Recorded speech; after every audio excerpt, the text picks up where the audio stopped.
Siguiendo con el orden del día, me encantaría presentar a nuestro siguiente ponente, Matías Alcalde. Él es ingeniero civil de la Pontificia Universidad Católica de Chile, con diplomado en Ingeniería Hidráulica. Lidera el Consejo Chile-California, cuya misión es promover una relación de beneficio mutuo para Chile y California desde una perspectiva público-privada, hablando de actores no tradicionales, con especial énfasis en los procesos de acción climática.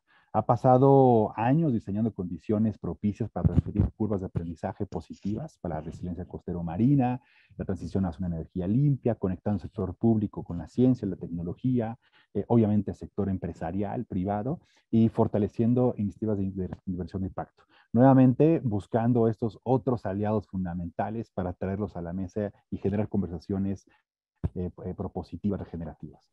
Sin más, estimadísimo Matías, entiendo que tú eres el autor intelectual de tu presentación, tu video correspondiente. Entonces, sin más, por favor, el piso, micrófono y la pantalla son todos tuyos. Andy, muchas gracias. Es un honor poder compartir con ustedes, haber sido considerado para este panel, este taller de muchísimo valor para nosotros. Así que agradecer especial a Ocean Acidification Alliance y a The Ocean Foundation por esta oportunidad. Yo quisiera comenzar esta presentación un poco retomando lo que venía pasando más o menos en la COP25.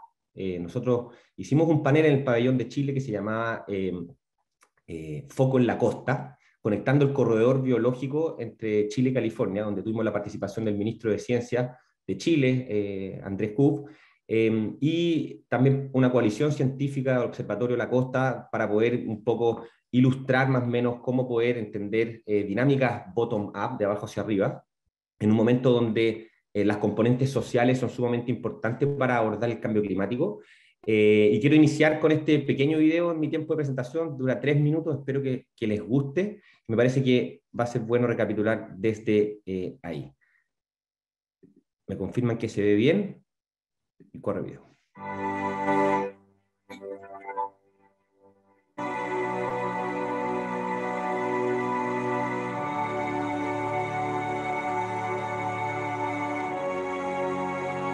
Bienvenidos. Vamos a dar inicio a este evento llamado Conectando el Pacífico Oeste, el Corredor Biológico Natural. Es un privilegio estar aquí. Preparamos esta COP en Chile pensando que el cambio climático era el desafío de nuestros tiempos y sin embargo nos damos cuenta que quizás el gran desafío tiene que ver con, además de cambio climático, temas de democracia. Por lo tanto, es un placer estar acá con personas que están pensando este tema, obviamente el mundo de la academia, por eso estamos acá, pero también las comunidades locales, los gobiernos locales, la sociedad civil. En localidades donde no había nada construido, el 2010, el 2009, como Puertecillo en este caso, ustedes ven el 2009 no hay nada, hay solo una playa. El 2018 está completamente construido, urbanizado, entonces estamos construyendo riesgos todos los días, estamos exponiéndonos y eso es algo que tenemos que al menos pararlo en las nuevas organizaciones que estamos desarrollando. Aquí hay algunas proyecciones que hicimos a mediados de siglo, donde se ve una playa como, bueno, una playa cualquiera, donde se ve la erosión de la playa en términos promedios a mediados de siglo. ¿Ya? Esto lo replicamos en diferentes lugares y llegamos a la conclusión que en Chile las playas van a ir perdiendo del orden de 5 a 25 metros. La zona costera no es sinónimo de borde costero. Si nosotros comparamos el concepto de borde costero, prácticamente incorporamos solo la playa, y si lo llevamos entonces al concepto de zona costera, que hoy en día incluye humedales, campos dunares y playa, una buena parte de nuestros ecosistemas que necesitan ser conservados, hoy en día vemos que están totalmente urbanizados, humedales rellenados para asentamientos urbanos, y también se cruza y explica el por qué tenemos esta categoría de desastres naturales en Chile.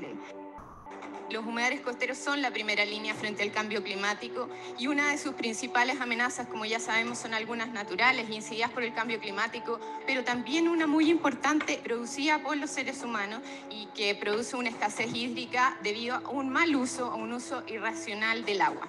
Confiamos en que esta crisis ambiental nos dé la conciencia y el amor necesario para equilibrar nuestro nivel de inteligencia y dejemos de pensar que por solo pensar somos dueños del mundo.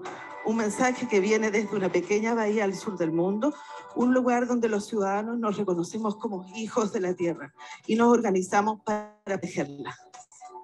Chile y California son mellizos transhemisféricos. Nosotros tenemos un cordón montañoso que drena a valles fértiles que desembocan en el Océano Pacífico. Hoy día tenemos una discusión, tenemos una oportunidad política relevante a la ciencia. La COP25 acelera las discusiones que están muy cerca del bienestar de las personas y de la agenda social, y por lo tanto son necesarias.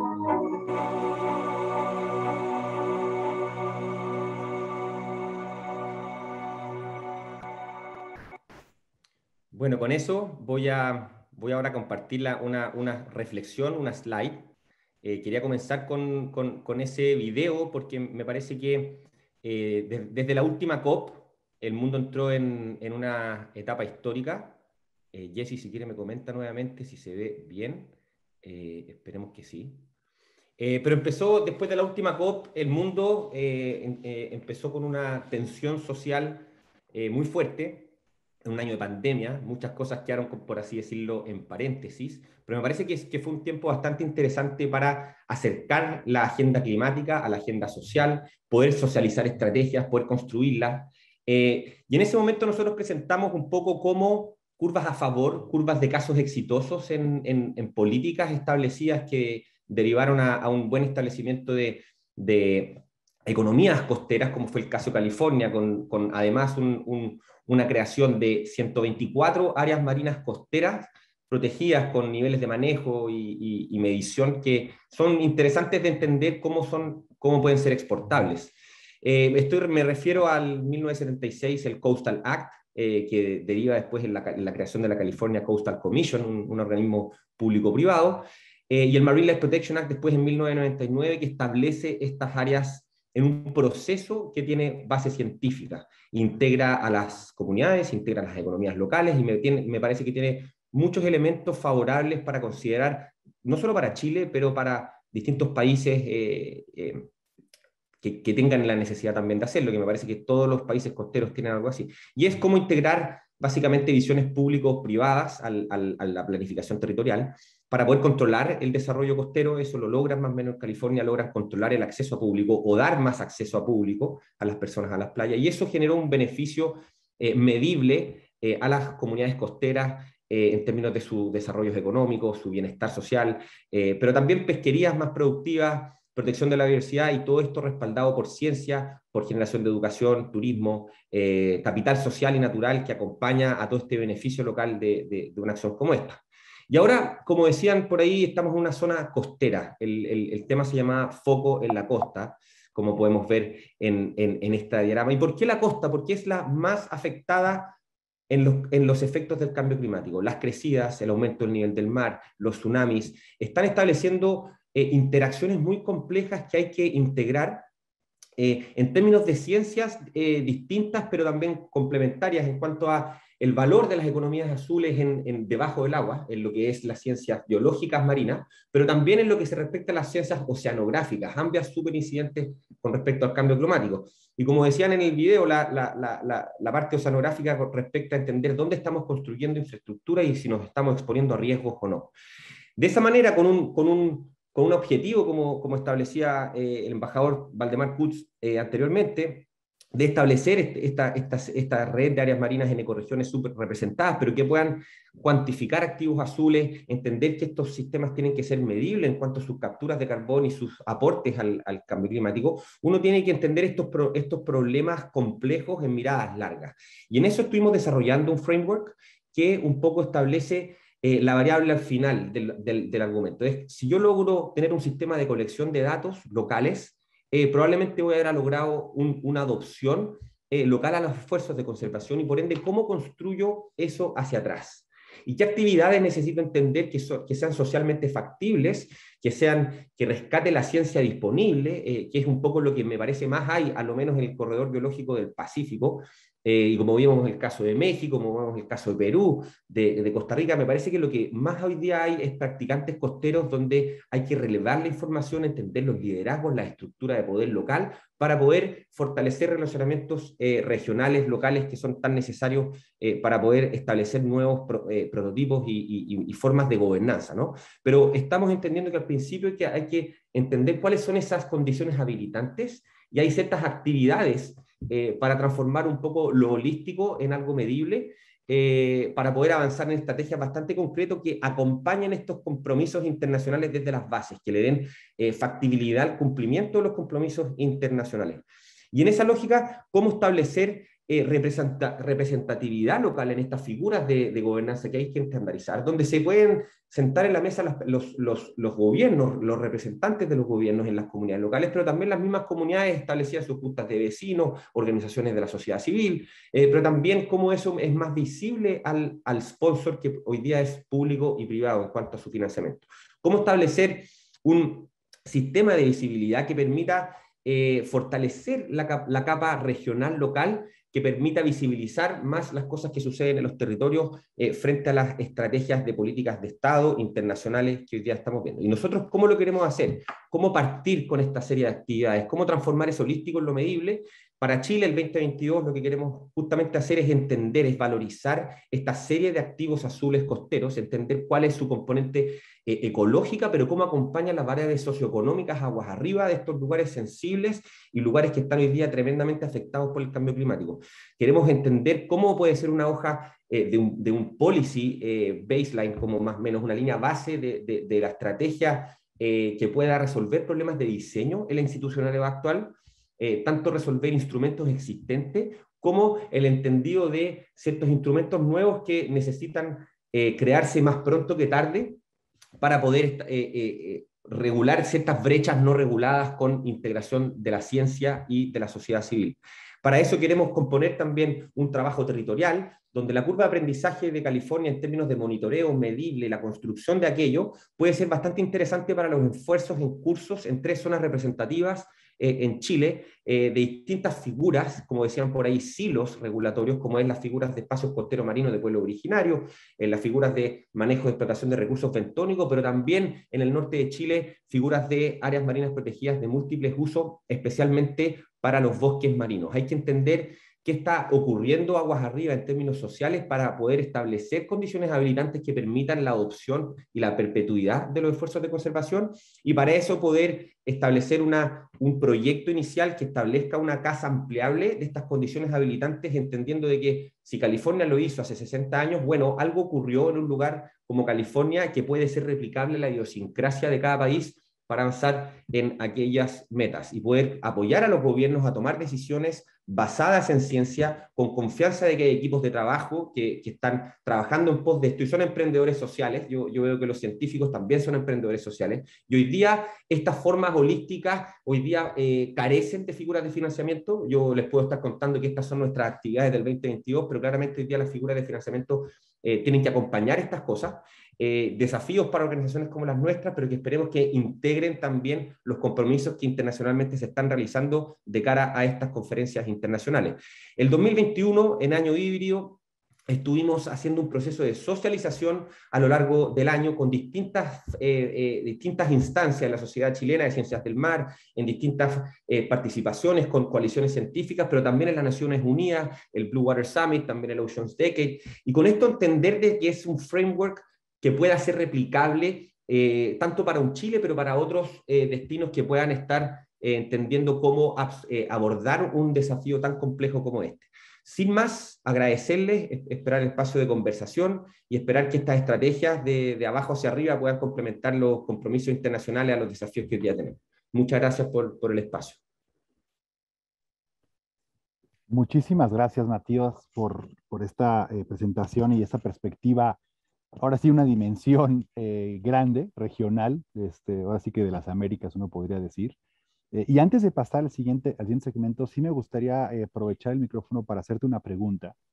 Y platicabas de la necesidad de focalizar esfuerzos a nivel de sitio, de área marina protegida, sistema, ¿no?, dentro de un país, y después a nivel regional y la armonización correspondiente. En tu experiencia y arrancando esta iniciativa, muchas veces las lógicas son diferenciadas. Muchas veces entre los países las áreas protegidas no salen con el sistema y así subsecuentemente. ¿Qué nos podrías comentar al respecto en esta lógica de planeación transfronteriza, ¿no?, en las Américas? ¿Cuál crees que es el reto más grande en tu experiencia arrancando la iniciativa? Cambio. Muchas gracias, Andrew. La verdad que estas perspectivas más regionales, justamente en conferencias como esta, donde miramos el espacio más forma geopolítica, más global, ¿no? Como la conferencia de cambio climático de las Naciones Unidas, permite mirar esto con un mayor alcance, con la necesidad de escalamiento, ¿no? Nosotros hoy día llevamos muchos años tratando de entender cómo un California lo hace, cómo un Chile que está bastante menos desarrollado puede lograrlo. Y es la primera percepción que uno dice, bueno, California es la quinta casi economía del mundo por sí sola, como nosotros que tenemos un poco en vías de desarrollo y vamos a lograr algo así. Y la verdad es que uno empieza a entender los problemas, los casos de estudio que son encapsulables y uno se encuentra con comunes denominadores a lo largo de la costa. Y eso un poco uno dice, bueno, ¿cómo me aproximo a un problema tan complejo para realmente integrar desde el inicio, sin establecer un compromiso de arriba hacia abajo a priori, pero cómo acompañarlo desde abajo hacia arriba? Y me parece que hay formas y actividades que se pueden realizar que son estandarizables por cada región para poder avanzar en su propia idiosincrasia. Y entonces ese es el framework que hemos validado, que ha sido bastante interesante conversar con académicos, especialmente porque ellos están viendo más o menos que si no hay un sistema de colección de datos, tampoco vamos a poder medir los esfuerzos que estamos haciendo para batallar el cambio climático, y si no está esa medición, tampoco se oficializan los esfuerzos también. Entonces, ¿cómo lograr esa perpetuidad que también es financiera? Es necesario dar sistemas financieros y conectar las economías locales a la conservación también, y con ello entender que economías azules van a ser también parte primordial de las soluciones del futuro. Por ahí más o menos, no sé si... No, sí, muchísimas gracias, Matías. Y aprovechando tu intervención y expresa que tú, digamos, tocaste un elemento interesante de movilizar a otros sectores, y en particular el sector privado. Mencionabas la relevancia del sector privado para el tema de sostenibilidad financiera, que lo has resaltado un par de veces en tus palabras. ¿Qué nos podrías arrojar rapidísimo en términos de cuál es el rol del sector privado en esta lógica? Muy interesante. Parte de esta curva de aprendizaje tiene que ver con que el acto de los 10 años del Paris Life Protection Act, por ejemplo, es inversión a media entre el gobierno y la filantropía. Es decir, son alrededor de 20 millones de dólares invertidos en procesos científicos, en desarrollo de ciencia y después en socialización y consensos en estos lugares. Y me parece que el rol privado es fundamental porque, por ahí también lo comentó el embajador, las inversiones y determinar las inversiones necesarias en infraestructura que acompañan estas economías azules son fundamentales. Y ahora esa infraestructura también son activos económicos, son activos azules. Por lo tanto, hoy día el privado tiene mucho que hacer. Me parece que hoy día hay una barrera, hay un muro entre el sector privado y el sector público muchas veces, especialmente hoy día en tiempos tensos socialmente. Pero hoy día muchas veces hablamos con familias o personas de la filantropía, qué sé yo, es el momento de surfear el tema y abordar estas soluciones en favor de las oportunidades que hay detrás de estas necesidades. Y por ahí veo que el rol privado es fundamental y aumenta las confianzas cuando el privado está más involucrado en estas cosas. Por ahí. Muchísimas gracias, Matías, por tu tiempo, por tu conocimiento. Te invito, al igual que el resto, a que en el chat pongas las ligas de interés para que ahora sí que los participantes puedan acceder a estas páginas, entre en detalle, entre en contacto contigo, etcétera, porque ese es el objetivo, digamos, del seminario en términos de compartir experiencias, conocimiento y otras iniciativas que están surgiendo en las Américas, en Latinoamérica y el Caribe, pero que necesitamos extrapolarlas a nivel planetario, reconociendo que no hay fronteras. Entonces, veo que levantaste el dedito, creo que... Lo que pasa es que, como me preguntaste por el rol privado, me parece algo interesante que tú mismo lo dijiste, sobre los silos. Y hay que entender los silos de financiamiento. Me parece que hoy día en esa reflexión profunda del financiamiento ante la conservación o el cambio climático, todavía veo que la inversión está muy en silos, que se financian ciertas cosas específicas que están en el marco de la estrategia de cierto board, y hoy día veo muchas organizaciones struggling o realmente esforzándose mucho por darle el cumplimiento todavía a esa misión del donante, por así decirlo, y veo poco apoyo a visiones más holísticas, más integradoras de estos silos, y me parece que hoy día hay que entender un poco también los equipos de trabajo, cuando están bien establecidos, bien armados, hay que empezar a abrir más confianza y creo que integrar la palabra riesgo, porque esa inversión que al inicio es filantrópica habilita un inventario de inversiones de impacto y economías locales que me parece muy atractivo para el inversionista. No, y creo que tocas un elemento fundamental, Matías,